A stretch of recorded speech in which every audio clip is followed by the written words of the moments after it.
Bonjour Mesdames, Messieurs, merci d'avoir pris le rendez-vous de l'information sur Eden TV. Au sommaire, au moins 60 agents de la police républicaine ont été radiés cette semaine par l'État béninois. Ils leur sont reprochés absence non justifiée et illégale de leur unité. Journée de solidarité et d'entraide à l'endroit des orphelins et enfants vulnérables. L'ONG CEO et ses partenaires ont levé des fonds hier pour appuyer plus de 500 enfants pour la prochaine rentrée.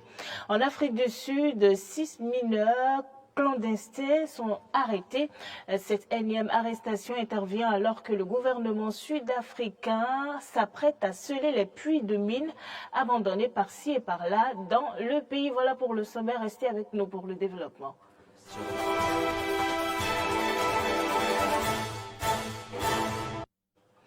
Vous faites bien de nous préférer pour vous informer. Je vous annonçais dans les titres que plusieurs agents de la police républicaine ont été radiés de l'effectif des fonctionnaires de police cette semaine selon un arrêté interministériel signé par le ministre Alassane Seydou de l'Intérieur et Romuald Wadaye de l'Économie et des Finances. Le motif évoqué pour cette radiation massive est double: absence non justifiée de son unité pour une durée de 30 jours et absence illégale de son unité pour une durée cumulée de plus de 15 jours sur une période d'1 an.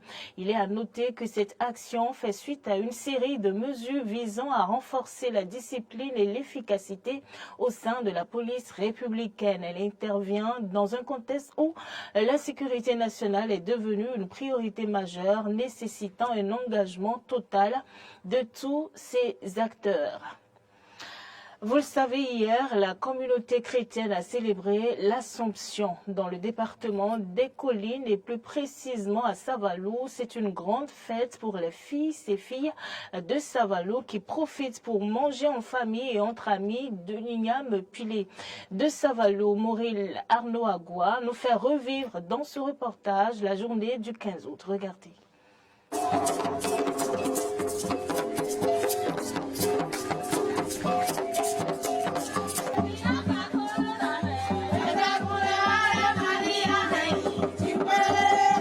Procession à la Vierge Marie, homélie, offrande.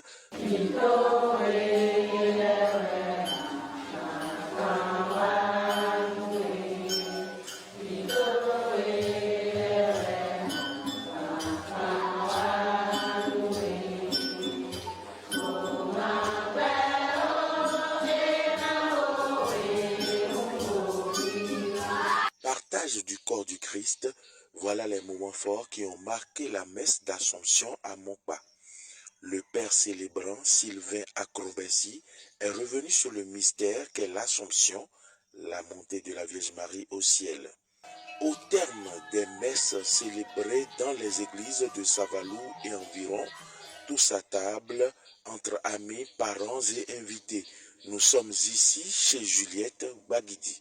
Beaucoup de gens se trompent et disent que la fête de 15 août, c'est la fête d'Ignam. Non. La fête de 15 août, c'est l'Ascension. C'est la fête de Marie, de la Sainte Vierge Marie. Donc, nous profitons pour continuer avec la fête d'Ignam qui s'est passée déjà hier, le 14. Les cérémonies ont eu lieu, tout s'est bien passé. Bon. Et on a commencé la fête en ce moment jusqu'aujourd'hui. Puisque ce matin, après la fête d'Ignam, hier, on continue à l'église. Et après l'église, tout le monde fait à groupe, dans tout le village, dans leur maison, pour recevoir leurs amis, les gens du village, toute la famille. Voilà, c'est ce que c'était la fête du 15 août. Comme Juliette, Henri Tchokonhwe, professeur d'université à Parakou, natif de Mokpa, a aussi reçu des amis. Lorsqu'on parle de la célébration de la fête d'Ignam, il faut reconnaître que nos aïeux, dans le temps, non seulement étaient des vaillants en termes de culture d'Ignam, c'est vrai que la jeunesse d'aujourd'hui est en train d'abandonner progressivement cette culture au profit de la culture du coton. Mais ce n'est pas raison pour que dans la commune de Savalou, que nous ne montrions pas effectivement nos valeurs traditionnelles en termes de production d'yam. Et c'est pour ça que la fête du 15 août est souvent célébrée et nous montrons effectivement que nous sommes aussi une localité qui produit effectivement l'yam. La fête a continué jusqu'à tard la nuit sur la place publique Maman Carré, où a eu lieu un géant concert avec comme invité vedette Nicanor.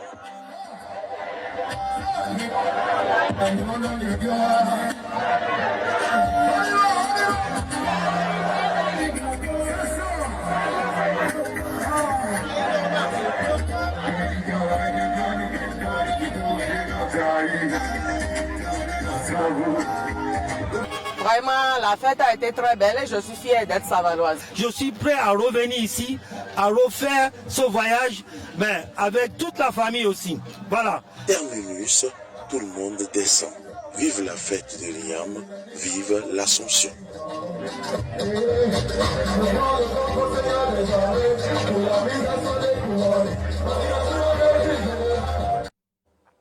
L'ONG Solidarité et Entraide aux orphelins et enfants en détresse en collaboration avec le service des Sœurs pour la promotion humaine des Oblates catéchistes petites servantes des pauvres et avec la fondation Cœur à Cœur a organisé une journée de solidarité et d'entraide à l'endroit des orphelins et enfants vulnérables. L'événement qui s'est tenu au stade général Mathieu Kérékou de Cotonou vise à lever des fonds pour appuyer plus de 500 enfants lors de la prochaine rentrée. On fait le point avec Arthur Indo.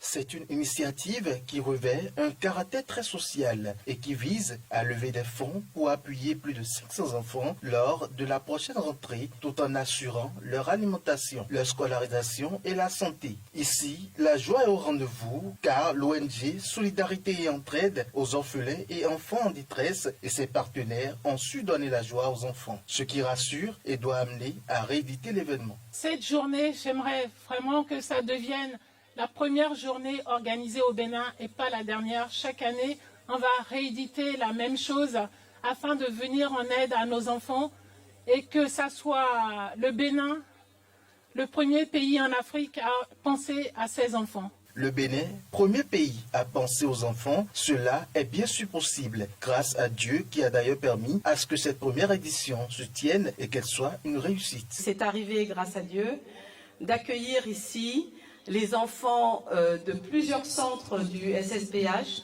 pour une journée récréative, pour une journée familiale de solidarité qui va s'organiser autour de jeux et de compétitions et également avec les artistes Pipi Obao qui seront là cet après-midi. Et nous vous remercions. Le menu est bien consistant, l'objectif séduisant, il y a de quoi remercier les organisateurs pour le geste humanitaire et utile à l'endroit des enfants défavorisés. Au nom de la directrice départementale des affaires sociales et de la microfinance du littoral, je voudrais vous remercier pour cette noble initiative que vous organisez au profit des enfants en situation difficile dans toute l'étendue du territoire national. Un autre remerciement pour l'initiative, cette fois-ci, est celui d'une religieuse. Je voudrais tout simplement dire merci. Merci au nom des enfants, merci en mon nom personnel, merci au nom de tout le personnel SSPH. Merci aux contributeurs, merci à tous ceux qui vont intervenir et donner de la joie aux enfants tout au long de cette journée. Cette journée a réuni 150 enfants venus des centres d'accueil et de protection d'enfants. Je suis contente de venir ici. J'ai joué, j'ai fait ma carrière avec mes amis. Je suis content de faire des jeux avec mes amis. J'étais en train de jouer au foot. La journée de solidarité va s'étendre jusqu'au mercredi. Et puis le délai imparti pour la distribution des cartes de presse par la RAC est arrivé à son terme lundi dernier. Quels sont les avantages de la dite carte et les attentes des professionnels des médias? On retrouve Arthur Indo.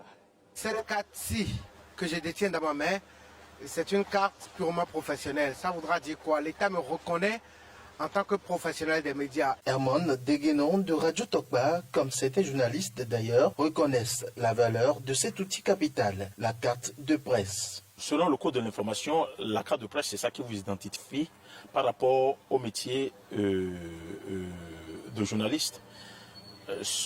La carte de presse, c'est qui vous donne le statut de journaliste. Tout d'abord, pour nous permettre d'exercer le métier, on ne peut pas, qu'on ne nous confonde pas. Parce que vous savez, avec le code sur le numérique, tout ce qu'il y a comme risque de celui qui n'est pas forcément du domaine. Les cartes ont fait à la portée des journalistes. Cela n'a pas été facile, mais au bout du rouleau, c'est fait une autre mesure indispensable avant de l'avoir. Face à tout ceci, les professionnels exigent que la carte de presse puisse servir et valoir ce que de droit. Pour le retrait, il faut exhiber son attestation de travail qui confirme que vous êtes de la dite rédaction. Donc, s'il y a ces mesures qui sont prises à l'étape du retrait, c'est comme si nous espérons qu'effectivement, ce qui a comme avantage en essayant de se faire établir cette carte nous sera accordé, on le souhaite. Et toutefois, parce que vous êtes journaliste, on ne sait plus qui est qui dans le groupe. On reconnaît qu'en toute corporation, il y a des troupes. Donc, c'est nous qui réclamions que l'État nous aide à corriger, à faire jouir, et ceux qui exercent maintenant le métier puissent en jouir. On ne sait pas, c'est un début de nettoyage. Donc nous espérons que tout ce qui a rapport avec les avantages de la presse nous soit accordé. Je souhaiterais que ces dispositions-là qui sont établies dans la loi soient vraiment mises en application. Outre cela, nos outils de travail, je veux parler des ordinateurs, je veux parler des enregistreurs et autres, on pourra circuler avec ça librement. La question de l'accès à l'information publique, elle doit être vraiment établie. Il ne faudrait pas que le détenteur de cette carte se voit barrer la route ou fermer la porte au nez lorsqu'il serait sur un terrain d'enquête, par exemple, pour recueillir des informations, quitte à son tour d'informer le grand public.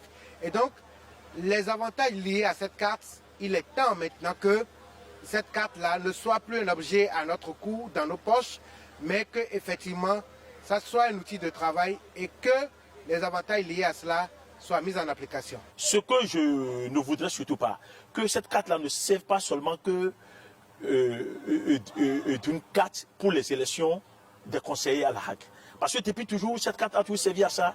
Cette carte, il faut être détenteur. Les gens courent à avoir cette carte-là, ou bien il y a des potentiels candidats qui courent, qui s'échinent pour d'autres journalistes afin qu'ils aient la carte juste pour voter pour eux. Que cela n'entre pas dans les oreilles de sourds, une chose est d'avoir la carte de presse, mais l'autre chose est de lui donner toute sa valeur. En dehors du Bénin, le nouveau gouvernement du Niger a annoncé ce week-end son intention de poursuivre le président déchu Mohamed Bazoum pour haute trahison. Une annonce que les pro-Bazoum n'ont pas bien accueillie. Regardez. Que la solution militaire demeure d'actualité, le général Christopher Moussa, à la tête de l'armée nigériane voisine, a annoncé un exercice conjoint de toutes les forces armées du pays, officiellement destiné à améliorer leur formation. Mais pour d'autres États de la région, toute intervention militaire pourrait se solder par un désastre. C'est le cas de l'Algérie. Ce pays, qui partage près de 1000 km de frontière avec le Niger, a déjà exprimé son opposition frontale aux menaces de la CEDEAO. Parmi nos voisins, nous avons l'exemple de la Libye qui s'est avérée catastrophique pour toute la région et nous en parlons le prix. Personne n'est sûr, même au sein de la CEDEAO, que l'intervention militaire ait une chance raisonnable de succès. On peut commencer une intervention militaire, mais on ne sait jamais comment elle va se terminer. Les États-Unis ont une position similaire. Washington ne considère une intervention militaire au Niger que comme le dernier recours et privilégie la voie de la diplomatie. Toutefois, selon les Américains, les poursuites engagées contre le président déchu Mohamed Bazoum ne contribueront pas à une résolution pacifique de la crise. Nous sommes extrêmement préoccupés par les informations indiquant que la détention illégale du président Bazoum a pris une nouvelle dimension et que le Conseil national pour la sauvegarde de la patrie menace de poursuivre le président en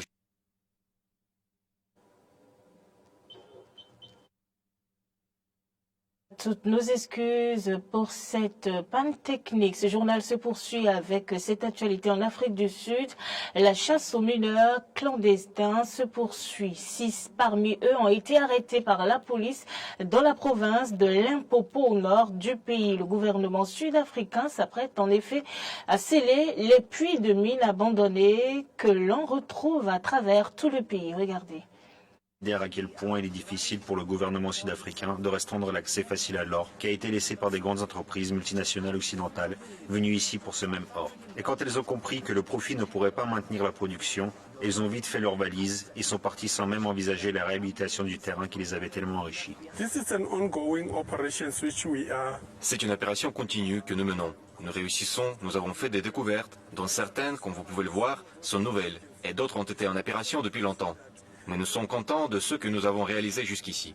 Le sujet de l'exploitation minière illégale a fait la une ces derniers temps. L'année dernière, 8 femmes ont été violées par des mineurs illégaux dans des sites semblables à celui-ci. Et il y a quelques semaines, c'était un conflit entre des mineurs et la communauté. Ici, dans la communauté de Jérusalem, la police a principalement arrêté des migrants sans papier et ceux qui étaient en possession d'équipements miniers et de raffinage. On estime qu'il faut jusqu'à 10 sacs de sable pour obtenir jusqu'à 1 ou 2 grammes d'or. Mais malgré ces tâches laborieuses, il n'y a pas de pénurie de travailleurs. Cela fait partie des choses que la police trouve lorsqu'elle fait une rafle dans certains endroits qui se trouvent autour des mines abandonnées que des mineurs illégaux utilisent. À en juger par la quantité de contrebande ainsi que d'alcool vendu, cet endroit ressemble à n'importe quelle autre résidence à l'œil nu. Mais après une inspection plus approfondie, c'est loin d'être le cas. Ce jour-là, avec le commissaire à nos côtés, le courage ne nous manque pas. Nous nous déplaçons derrière la police alors qu'elle ratisse une mine abandonnée qui porte des signes évidents d'activité récente. Il y a un contraste que vous avez entre le fonctionnement interne plus profond de cette mine abandonnée, qui semble encore très opérationnelle maintenant. Il y a des tunnels et toutes sortes de trous et de fosses. N'importe lequel d'entre eux pourrait être utilisé comme point d'entrée pour accéder à la ceinture d'or, située dans le district de West Rand à Johannesburg.